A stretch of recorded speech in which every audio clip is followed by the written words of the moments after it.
think boxing-wise, he's going to give Canelo fits. Don't believe he can hurt Canelo. I just believe that Crawford hasn't been in the ring with anybody this powerful. He just need to be left unsaid. I understand he's articulating like his point of view, like, look, this is all natural work. We're just working hard at it. We're doing X, Y, Z. I always wonder, will people say that, no, Canelo was going down and he had had enough, that there might be an excuse for that. So. Stephen A. Smith recently weighed in on Canelo Alvarez's noticeably bigger frame going into the fight with Terence Crawford. He pointed out that the size difference could play a major role in the outcome.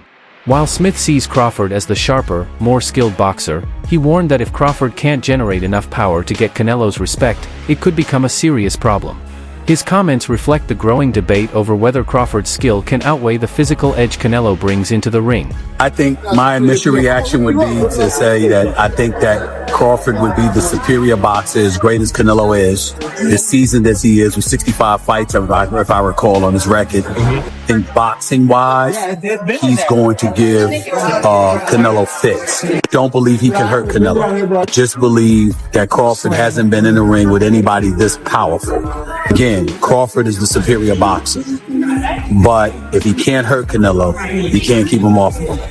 He says it's a legacy fight. He believes he can do the same, and he wants to do the same against a fighter the caliber of Canelo Alvarez, which is why we haven't really seen him in the ring against anybody else. Unfortunately, that's the business of boxing. He's a victim of it, not a villain. Eddie Reynoso, Canelo Alvarez's longtime trainer, has spoken out about the recurring allegations linking his gym to performance-enhancing substances.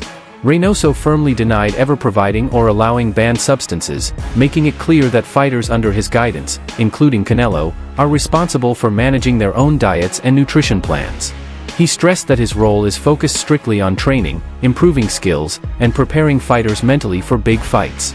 With Canelo's physique drawing attention ahead of the Crawford showdown, Reynoso's comments are aimed at shutting down speculation and keeping the spotlight on boxing, not controversy. Reynoso says, starting now, I'll be working 100% with a team that I can supervise. I've let the boxers who have come to me to train have their own nutrition team. So all of these fighters popping because of their nutrition team. Eddie Reynoso is guilty by association. So you have to clear the shit up. That's what I was saying about Victor Conte when he came with his transparency. I'm doing the same now with Eddie Reynoso. He knows he has to clean that shit up. I suggest to Eddie Reynoso, if you're going to be 100% in control of the nutrition team, join Snack. They got hyper-exfoliated, futuristic, hyperbolic chain. Get Nello on Smack. Hey, brother, Nello on Smack with the futuristic 1.121 gigawatt, brother, please. Although Eddie Reynoso has trained several fighters who tested positive for banned substances in the past, he insists this does not reflect on Canelo Alvarez. Reynoso explained that each fighter's situation is different and that every athlete is personally responsible for what they consume. When it comes to Canelo, Reynoso says he has always followed a clean program, taking extra care with food and supplements to avoid any issues. Option at its absolute finest, but how does it connect to Eddie Reynoso and Canelo team? So Rodriguez Jr. failed his test after the Galal fight. He set the record for the most punches landed in that fight. It even prompted people like Sonny Edwards during the fight to say, this is weird. And yet, he will not be punished. In fact, he'll be kind of rewarded because he's going to get ordered an immediate rematch for the WBC belt. The only thing he's got to do is have a 12-month probation period with random testing. Now, WB are doing this because they have ruled it proven unintentional use. It just so happened he took stuff that was extremely beneficial to his conditioning. Here is the WBC official statement. Feel free to pause this and read it. But what's it got to do with these two fine gentlemen? Well, Rodriguez Jr. is part of Canelo team, and he was rumoured to be managed by Eddie Reynoso. Eddie Reynoso since came out and said, no, I don't manage him, blah blah blah, and he distanced himself. Now why that's important is because Eddie Reynoso has been connected to, I think now, 6 or 7 fighters who have all failed their drugs tests. The rumour around town, now this is just a rumour, and definitely not true, is that these two may have smoothed things over with the WBC, maybe used their position of power to get Rodriguez Jr. a bit of a lenient sentence, put it that way. Again, that's not true, I've just completely made that up. But what is unbelievable is a fighter nowadays can actually fail a drugs test and not be punished whatsoever. In fact, can be rewarded. Unbelievable. Terence Crawford's strength coach has made a bold prediction ahead of the showdown with Canelo Alvarez. He confidently claimed that Crawford will beat the fight out of Canelo, stressing that their camp is fully prepared. According to him, Crawford's power, conditioning, and tireless work ethic will be enough to handle Canelo's size and experience. He explained that their training has been precise and strategic, focusing on both strength and stamina to match Canelo in every area. His remarks have only added more excitement to the build-up, as fans now wonder if Crawford's power at a higher weight will be enough to shake a proven champion like Canelo. I get a lot of texts asking how I'm doing, how camp is going, so I figured I could just put it up in one post. So I'm in the mountains. This dude's about to beat the brakes off Canelo and be the greatest boxer of all time, and I get to play a part in it. All is well, truly well. We good. I'm good. I'm real. Some boxing experts believe the size of the ring could play a huge role in this fight. In a standard-sized ring, Terence Crawford would have more space to move, use his speed, and control positioning to keep Canelo at a distance. History shows that Canelo has struggled against fighters who use footwork and lateral movement to avoid standing toe-to-toe, as seen in his loss to Dmitry Bivol. When opponents force him to chase, it often breaks his rhythm.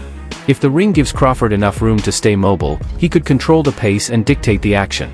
On the other hand, if Canelo manages to close the distance quickly, the fight is likely to turn into a far more physical battle. It beats his ass all around the ring for 12 rounds. If Canelo want to come forward and get the whooping, that's what he gonna get. But that's the thing, in that last Scar fight, he didn't want to take the fight to Scar. So if Canelo don't come to fight, I don't want to see Crawford stand in the middle of the ring and take that type of risk. Because Crawford, he talk about retirement, but he can still go on after this. So he ain't got to take that punishment. He can run it back with him. I don't want Crawford forced into a dogfight with Canelo. No, I think he gonna whoop his ass off. Veteran broadcaster Jim Gray has shared his thoughts on the upcoming fight, calling it a clash between two champions with remarkable legacies.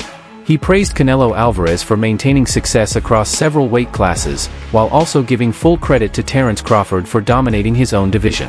Gray noted that this matchup is about more than just belts, it's about legacy. Both fighters are stepping into the ring not only to win, but to secure their place in boxing history. I think we want to see the best fight the best. And even though there's been a difference in weight divisions here, I think that, people clamor for big names and big fights and guys who are great to fight each other. So being for the institution, and I am for the institution of boxing, I think Canelo has been great for boxing, and I think Terence Crawford has been great for boxing. So how this is going to play out exactly, I don't know. Terence Crawford is older, and Canelo has, twice as many rounds?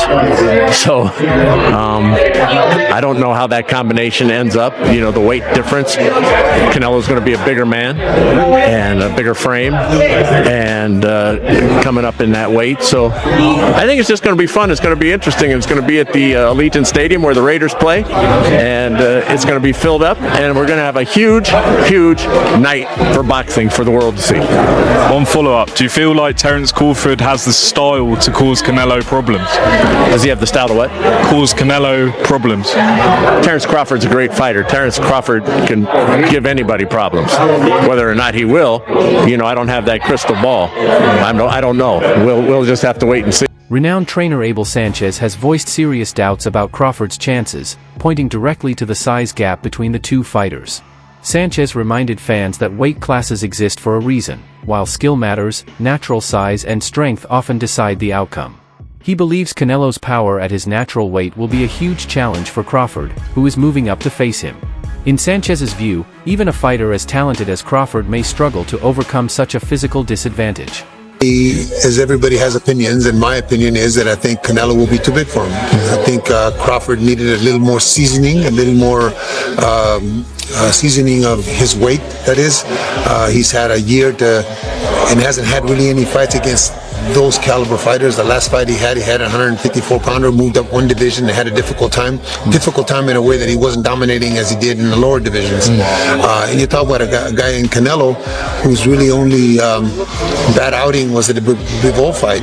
And Bivol, when I first talked about that fight, when they asked me, Bivol is a Gennady Golovkin, just 15 pounds heavier. Same skills, maybe not the punching power, but very skilled.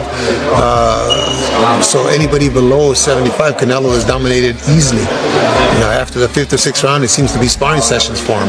So I think that he does very well, and I think he wears Crawford out and wins a going away decision.